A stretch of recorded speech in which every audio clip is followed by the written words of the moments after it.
today we're talking about building plans to permits. So how do you go from you have a piece of property that you are looking to purchase, and assuming you want to, I guess you can do the same thing if you're going to buy an existing home and renovate or convert. But assuming in the context of this call, you're going to be purchasing a piece of vacant land and you want to build your memory care mansion on it. So we'll kind of walk you through a high level of the steps and kind of a sequence of events. And then I'll show you some of my plans that to give you some context for some of these things. So we'll be talking about the architect, we'll be talking about engineers, and AHJ, authority having jurisdiction. So any like local, like it's kind of an all-encompassing term for like your city, your health department, your fire marshal, anybody who has jurisdiction, a local authority. So we'll talk about some of that AHJ, kind of all goes in this sequence here.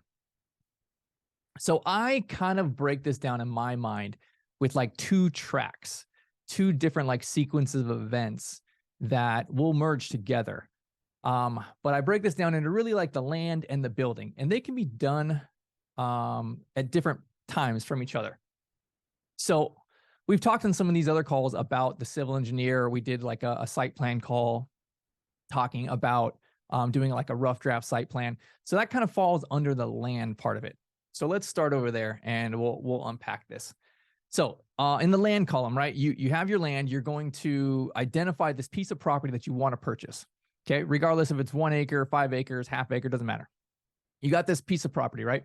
And usually one of the first things that you do, or that I have done, is I will literally like do my rough draft site plan. Like before I give it to any kind of engineering company, before I give it to the city or the fire marshal, I'll literally go and like find either the survey or screenshot the boundary lines on like Google Earth. And I'll do kind of just a rough draft of a site plan to see like roughly where is everything going to go? Is this fitting? And I usually will do this before we even purchase the property, before we purchase the land, so that I know that obviously my project will fit. It'll work on this piece of property. I'll do my due diligence on utilities and things like that in that section, right? Put it all on this site plan.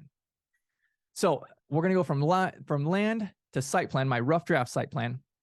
And then we're going to get the civil engineer involved. And the civil engineer is going to really do everything with your land, with your property, not the building part, and we'll circle back to that, but the actual like land, and where does the building sit on the land, and where do all the utilities go on the land, and where's the driveway going to go, and what's the drainage like, and what's the turn in from the road, and all of those kind of things. They're going to put together that whole thing. But part of that with the civil engineer is where exactly is the building going to go? And they're going to tie the building into the utilities. So now, are the utilities in the front or the back? Is the drainage, is the power, all the MEP items, are those, where are those in the building? Are in the front, the back, the side? Those have to be, they have to work together. Like the civil engineer needs to know these things. So I say all this in context of your civil engineer, before you can submit everything, you're going to have all of these things on the right side of this column done, all the building things. So let's kind of talk about that, and then we're going to put it all together and then kind of paint a sequence of events for picture, for you to have a full picture of this.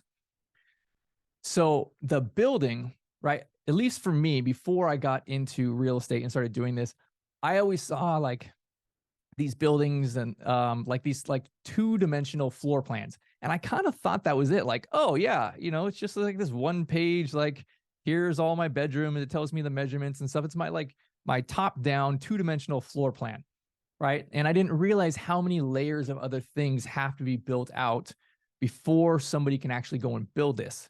You can't just give them a two-dimensional floor plan and say, okay, go build it, because they're going to ask, well, what about all the other things, right? Like, what type of wood do I need? Where are my headers? Where are my studs? Where are these pipes supposed to go? Where's the electrical supposed to go? And then what's all the voltage on these things? What size panel is it going to be? And somebody has to figure out all of these items. So let's kind of overview through this today and hopefully make it in a kind of step-by-step sequence that makes it easy for you to understand. And then we'll kind of wrap it all up. So for me, this is what I did and kind of the sequence of events that I went through. So for me, even before I bought the land, that we started going through and working this whole thing, I had been spending a lot of time literally drawing out my own floor plan. Before I got to an architect, I literally used like those grid sheet papers, right? The little boxes. And I just ran through probably like at least 20 versions at minimum of different ideas I had. And I knew I wanted to have a 16-bedroom home. And I knew roughly what the square footage was gonna be. I know it was gonna be like, maybe 7,000-8,000, something like that. That was kind of where I started.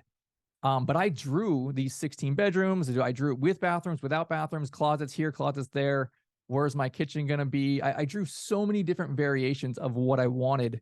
And that's kind of what I started with. Now I got actually pretty dang close to what my final product is now, just literally with my sketch pad and drawing it all out. Now, obviously it wasn't to the inch or anything, but it was within probably 6 inches of these walls and things. So I at least had my placement or my rough idea, and I took that and then I moved to the next step. So after, actually, I think it was before we even bought the land of this deal, because we had been under contract in multiple pieces of land that a couple of them didn't work out on.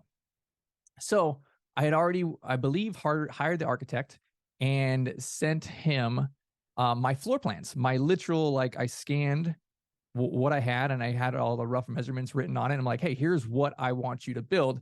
And then feel free to critique, give me any of your ideas, but I want you to build this out with roughly with this idea in mind. And here I think I recorded this in a video when I sent it to him. Here's like the backing, here's the why behind all of these things. So I don't want you to change it for no reason. Change it if you need to change it, but change it according to here are my goals for some of these items.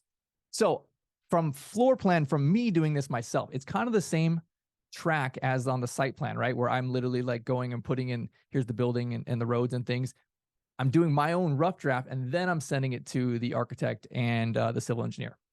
So on both sides there, kind of doing my pregame before I send it to them. Because in my experience, when I've talked to these different assisted living architects, they will give you a small box. They will give you something with like a long dark hallway and bedrooms on both sides. And I mean, you walk in the front door and you see the office and has like that cutout for the nurse station. And it's just hideous and it's horrible. And they look like all the other ones. And I hate it with a passion. So I didn't want that. So I drew up my own, right? And I spent many, many months trying to figure out and toy with this and play with it to get what I wanted. So anyways, from sequence of events here, right? I built my own out, my rough draft. Then I sent it to the architect. And I'll show you what that looks like. But the architect does not only the 2D, that's what he started with, all the 2D, right? And then he sent that to me back and forth. It took 3-4 months as we went through everything. So you layer out the 2D, then he's going to go through and he's going to build out, okay, now here's the walls, here's the roof pitch, where's the windows, what are the window sizes? I'll show you actually an example to kind of put it in perspective for you, all the different things he'll have to do, including all the different ADA stuff, and then all the different local AHJ stuff for any authority, specifically like for licensure, having to put all of that kind of stuff in there. So once my architectural was done, my full plan set of architectural drawings, then I wasn't done yet. Then I had to take those drawings and send it to a structural engineer. So a structural engineer will take those and then build out he's going to call for all the different beams and headers and pieces of wood, right? You're going to need, these are going to be 2x4s. These are going to be 2x6s. These are going to be, these like LVLs. These are going to be, here's going to be your header. Your support beam is going to be here and here and here, right? And they have to run all of these calculations on these things. So I couldn't get a structural done until I had my architectural done, right? Because they have nothing to check as far as the structure, right? So the structure will do the actual framing, the wind bracing, the slab as well. And I'll show you what that looks like. But they're going to do that. And then after the structural is done, then you send it to the MEP. So the MEP is mechanical, electrical, and plumbing. So then there's another separate engineer who needs to find out, okay, now you have the building and you have where all the beams and pieces of wood and everything are. Where do all the electrical lines run? Because they can't run right through the middle of a beam, right? Where does all your plumbing lines run? Your incoming water, your outgoing Sewage, where does your gas lines run? What about your HVACs and your electricals? You're going to have these huge ducts. You have to make sure that they can get ducting everywhere. And then they have to determine all those volume of water and requirements for pressure, electrical, add everything up, and then put all your breakers everywhere, your sub panels, all that kind of stuff, right? Once all of that's done, so you can't do the MEP until the structural is done because they have to know where all the beams and everything are going to be. Then there's the fire, right? If you're going to have fire suppression, then you have to send it to your fire suppression company. And you may be able to do these last two things after you've submitted for permits, but I do want to put it in there because it does have to get done. There's still engineering on the fire sprinklers and on the fire alarm because they have to know, they have to have the actual structure of the building in CAD and then build everything out. Here's where all your pipes and everything's going to be. They have to measure pressure and then the rise for, you know, as if you're going to put sprinklers at the top of the ceiling versus at the bottom of the ceiling, there's going to be different pressures for elevation and things like that. So there's that. And then there's your local health department. It may be, all of them are kind of different and they may have different requirements, but that may be something you need to consider at that point. If you built this whole thing in, what are their requirements as far as like sinks and hand washing sinks and all that kind of stuff? So let me give you some context on this. So it's kind of a sequence of events, right? From you can do this yourself, the floor plan, send it to the architect, send it to the structural, send it to the MEP. And actually it took for me a heck of a long time to get through all of that kind of stuff. And then you can probably submit here. And then it depends. Most likely you have a fire permit and health department. That might be a separate step. So let me kind of just tie it together here. If I go down. So you're running, I think of it as like these two tracks, right? You have your land and then you have your building, because honestly, this building can be done before you even purchase the land, as long as you were going to commit to it, right? But then the land, you obviously have to have the land for that. So you have to have these two kind of tracks going on here, and then they kind of converge here, right? You have your civil stuff, everything relating to the land, and then your architect and engineer stuff relating to the building kind of come together, right? You have to give, everyone has to kind of work together on these things to make sure, and there's a lot of back and forth as one engineer says, oh, no, you can't do that, you have to do this. Then you have to go back to your other engineer, your other architect, and change it to make it work. So a lot of back and forth to be able to get there, to get your building plans like finally done with all these different things, and then you can use that to submit for permits. So that is the rough overview there on this whole thing.